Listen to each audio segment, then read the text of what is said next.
नमस्कार, मानस मिश्रा और न्यूज आप सभी का बहुत बहुत स्वागत करता हूं। 90,000 करोड़ का द ग्रेट निकोबार प्रोजेक्ट जो कि लॉन्च हो चुका है। सारे अप्रूवल मिलने के बाद उसका काम शुरू हुआ, लेकिन सबके बीच में राहुल गांधी की एंट्री होती है और राहुल गांधी कहते हैं कि ये प्रोजेक्ट भारत के हित में नहीं है, वहां के लोगों के हित में नहीं है।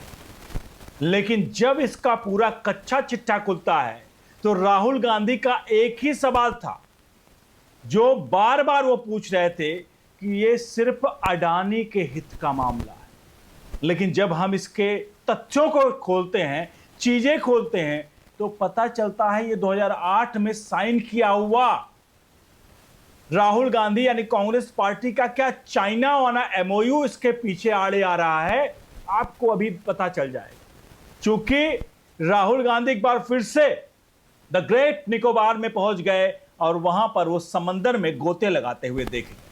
लेकिन सबके बीच में सबसे पहले हम आपको दिखाते हैं आखिरकार इस द ग्रेट निकोबार प्रोजेक्ट से समझने वाली ये बात है कि आखिरकार है क्या ये और फायदा है या नुकसान है, उसको जरा समझ लीजिए।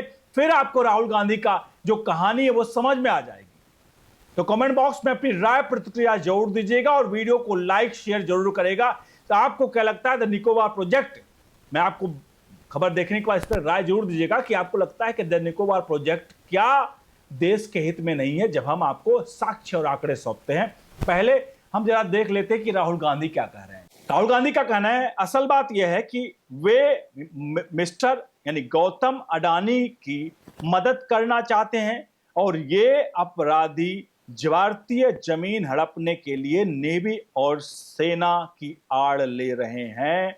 राहुल गांधी लोक सभा सांसद, समझिए आप, राहुल गांधी ने क्या कहा, यह अपराधी अडानी कौन सा ऐसा काम किया हुआ है। अडानी आज अडानी का बिजनेस बढ़ा है पिछले 10-12 सालों में। राहुल गांधी जब देखो अडानी और अंबानी का नाम चिल्लाते रहते हैं। बहरहाल आप सबके मन में आया होगा, हो सकता है नरेंद्र मोदी ने अडानी को सस्ते रेट पर जमीन दे दी है, उसके बाद एक काम हो रहा हो और भारत को नुकसान है। तो जरा देख लीजिए भारत के फायदे, क्योंकि आपको अब यह जानना जरूरी है कि द निकोबार प्रोजेक्ट क्यों आ रहा है। उसके बाद आपको दिमाग में समझ में आए कि आखिरकार असली सच्चाई क्या। आप जरा देखिए, महज में 2-3 पॉइंट में आपको समझा दूंगा, आपको समझ में आ जाएगा। आप इसका गूगल करके भी इसको सर्च कर लीजिएगा, इसका फैक्ट चेक करके मैं जो दिखा रहा हूं। द ग्रेट निकोबार प्रोजेक्ट जो है क्यों लाया जा रहा है, जरा समझिए। ग्रेट निकोबार आइसलैंड को विकसित करने का उद्देश्य यही है कि कुछ ट्रांसशिपमेंट का काम भारत के अंदर ही हो सके, ताकि इंडियन कार्गो और फॉरेन जो है पोर्ट्स पर कम निर्भर रहना पड़े, शिपिंग इकोसिस्टम भारत में विकसित हो और रेवेन्यू भारत को मिले। ये भारत के दृष्टिकोण को, केवल रेवेन्यू और हमारे इसके दृष्टिकोण के, लेकिन एक अहम पॉइंट जो है, एक दो हैं, वो जरा देखिए आपके सामने।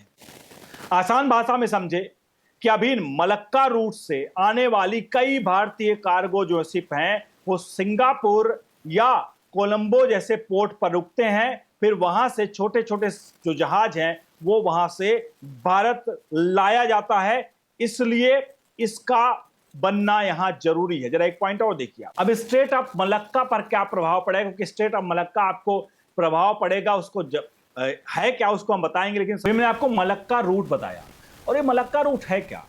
असल में मलक्का रूट है स्ट्रेट ऑफ मलक्का, जिस पर चाइना का पूरा कंट्रोल है। चाइना का कंट्रोल है, यानी कि चाइना जितनी शिपमेंट है वो 4-5 जगहों पर अपनी शिप को जो है उतारता है, उस पर उसका कंट्रोल है। कुछ पाकिस्तान के ग्वादर पोर्ट पर है, कुछ श्रीलंका में है, जिनको नाम दिया गया है स्ट्रेट ऑफ मलक्का। यानी कोई एक जगह नहीं है जहां पर ये क्या करता है कि जैसे कहीं दूर से इसके सामान आ रहे हैं, ऑयल आ रहे हैं, सब कुछ आ रहे हैं, तो मान लीजिए ग्वादर पोर्ट पर ये पाकिस्तान में उतारता है और पाकिस्तान में उतार कर वहां से बाया सड़क के जरिए चाइना लेकर जाता है। और इसी का कारण है, यही प्रमुख कारण है कि भारत का, कि उसके स्ट्रेटजिक, उसके जितने भी डिफेंस नेवी की जो एक्टिविटी है, जब यहां पर स्ट्रेट ऑफ निकोबार प्रोजेक्ट बनेगा तो यहां से उसकी मॉनिटरिंग हो सकेगी। और जरा समझिए स्ट्रेट ऑफ मलक्का क्या सबसे प्रमुख जो खेल है वो जरा समझिए आपके सामने हुई। राहुल गांधी इसीलिए इस पूरे प्रोजेक्ट में बड़ा इंटरेस्ट ले रहे हैं, क्योंकि उनको अडानी अंबानी ने, उनको दिख रहा है कि चाइना का कंट्रोल जो है, चाइना का जो पूरा कंट्रोल है वो भारत पे कहीं ना कहीं उस एरिया में भारत कर लेगा और चाइना पूरी तरह से फिसड्डी हो जाएगा। इसलिए राहुल गांधी से करें आपके सामने, जरा देखिए स्टेट ऑफ मलक्का के बारे में।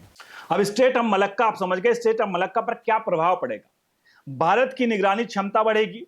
ग्रेट निकोबार मलक्का स्ट्रेट के पास स्थित है। इससे भारत से गुजरने वाले जहाजों पर जो है नजर रख सकेगा। चाइनीज नवेल मूवमेंट पर मॉनिटर कर सकेगा। समुद्री सुरक्षा यानी मैरीटाइम सिक्योरिटी मजबूत कर सकेगा। यानी भारत वॉच पॉइंट की तरह काम कर पाएगा। आप समझे कि ये स्ट्रेट ऑफ मलक्का जो है उस पर जितनी शिप्स आएंगी चाइना की, उन पर भारत की नजर होगी जब द ग्रेट निकोबार प्रोजेक्ट बनकर तैयार हो जाएगा। और इसमें सबसे प्रमुख, ये तो अगर हम व्यापारिक उससे करें तो स्ट्रेट ऑफ होर्मुज के रास्ते जितने भी चीजें आ रही हैं, कहीं भी आ रही हैं, तो हमें अभी सिंगापुर या कहीं अलग अलग पोर्ट पर जाकर, हमारे बड़े पोर्ट हैं उनको रुकना पड़ता है, क्योंकि हमारे पास कोई बड़ा पोर्ट नहीं है कि डायरेक्ट हम कहीं से सामान मंगा रहे हैं तो हम वहां पर जाकर उतार सके। तो ऐसे में हमें जा करके पहले कोई सामान पहुंचता है तो सिंगापुर जाता है। सिंगापुर पर पोर्ट बड़े हैं तो वहां पर अनलोडिंग होते हैं सामान का, ध्यान रखिएगा, सामान का अनलोडिंग होता है। फिर वहां से छोटे छोटे शिप्स भर करके भारत को लाया जाता सामान।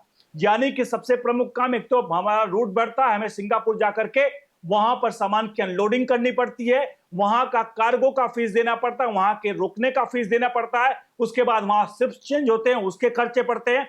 अब जब ग्रेट निकोबार प्रोजेक्ट आता है उस पर क्या होगा कि सबसे पहले तो स्ट्रेट ऑफ होर्मुज जो इस वक्त लड़ाई चल रही है उस पर हमें निर्भर नहीं करना पड़ेगा।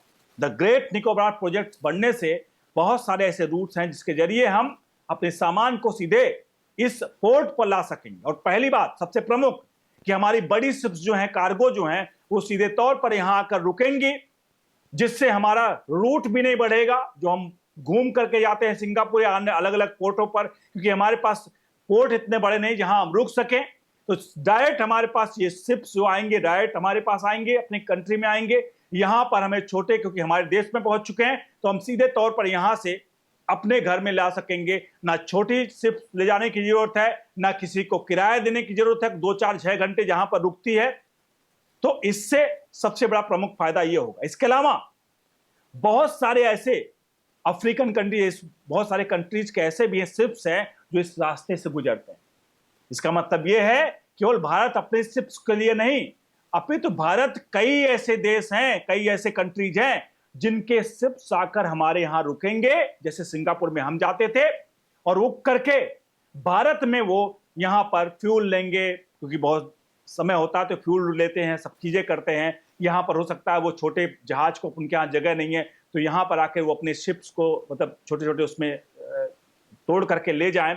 इसके लिए भारत को रेवेन्यू जनरेट होगा, यानी कि भारत को राजस्व आएगा। एक तरफ हम किसी को किराया नहीं दे रहे हैं, दूसरी तरफ हम राजस्व हासिल कर रहे हैं। और सबसे प्रमुख कारण, सबसे ज्यादा ऑयल का जो तरफ इसका वो है कंट्रोल है, वो चाइना का इसी straight of Malacca Nicobar project के कंट्रोल में आएगा, उसी रास्ते से जाएगा। तो भारत चाइनीज नेवी पर कंट्रोल कर सकेगा, मतलब नजर रख सकेगा।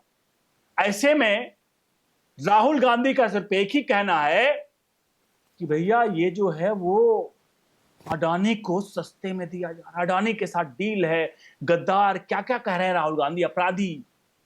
राहुल गांधी जरा सोचो, और आप सभी कमेंट बॉक्स में जरूर लिखिए और सर्च करिएगा जो मैंने बताया आपको। मैंने बहुत ही नॉर्मलाइज जनरलाइज भाषा में करके आपको समझाया है कि भैया शिप्स हमारे यहाँ डायरेक्ट आएंगी, हमें कहीं बीच में रुकना नहीं पड़ेगा, हमें शिप्स के लिए अलग अलग बाद में जाकर के हमें नहीं भरना पड़ेगा। उदाहरण के तौर पर मान लीजिए कोई बड़े ट्रक में कोई सामान आ रहा है, तो आपके मान लीजिए शहर में या कहीं पर आपके कॉलोनी में जाने की जगह नहीं होती, तो आप लोग क्या करते हो, शहर के बाहर या आपके कॉलोनी के बाहर ट्रक को रुकवाते हो, फिर आप छोटे मोटे कुछ भी करते हो, उससे उस पर लाद करके उसको आगे ले जाते हो। अगर आपके घर तक ट्रक आता तो आपको अनलोडिंग लोडिंग का काम आपको बीच में देना पड़ता, आप खुद सोचेगा, नहीं देना पड़ता, आपके घर तक ट्रक आती और सीधे तौर पर आप अपने सामान को अनलोड करके अपने घर में रख सकते थे। यही है, बिल्कुल यही काम है ग्रेट निकोबार प्रोजेक्ट के लिए कि हमें, चूंकि हमारे पास इतनी बड़ी जगह नहीं कि हमारे तक आ सके, इसलिए हमें क्या करना पड़ता है, बड़ी जहां पर बड़े पोर्ट्स हैं वहां जाकर के हमारे कुछ छोटे छोटे पोर्ट्स में करने के बाद हम अपने घर लाते हैं। ये सबसे प्रमुख होगा। कई ऐसे चीजें हैं जहां पर हमको अपना अपना चीजें, अपनी सहूलियत तो मिल रही है, उसका किराया भी मिल रहा है, सब कुछ मिल रहा है, लेकिन राहुल गांधी को तो सिर्फ एक ही चीज का दर्द है कि अडानी को क्यों दिया जा रहा है। लेकिन सच्ची बात यह है कि 90 करोड़ का प्रोजेक्ट राहुल गांधी खटाई में डालना चाह रहे हैं। राहुल गांधी के जो मेन स्विच है वो खटाई में डालना चाह रहे हैं कि अब प्रधानमंत्री नरेंद्र मोदी अब ऐसे में क्या करें। बड़े बड़े प्रोजेक्ट्स बनाना, चाइना को मात देना, ये वही कांग्रेस है जिसने कहा था कि अगर हम चाइना का बॉर्डर डेवलप करेंगे तो ज्यादा खतरनाक होगा, रेदर देन हम बॉर्डर की डेवलपमेंट ना करें। और आज राहुल गांधी इस हद तक हरकतें कर रहे हैं, ये सोच और समझ से बाहर है। सोच समझ से बाहर होने के बाद एक ही चीज सोच में आता है, क्या ये चाइना एमओयू जो किया था 2008 का, क्या उसी डील का हिस्सा है ये पूरा का पूरा बवंडर मचाना? सवाल का जवाब कमेंट बॉक्स में जरूर दीजिए। वीडियो को लाइक शेयर करिए। बने रहिए और न्यूज इंडिया के साथ। बहुत बहुत धन्यवाद।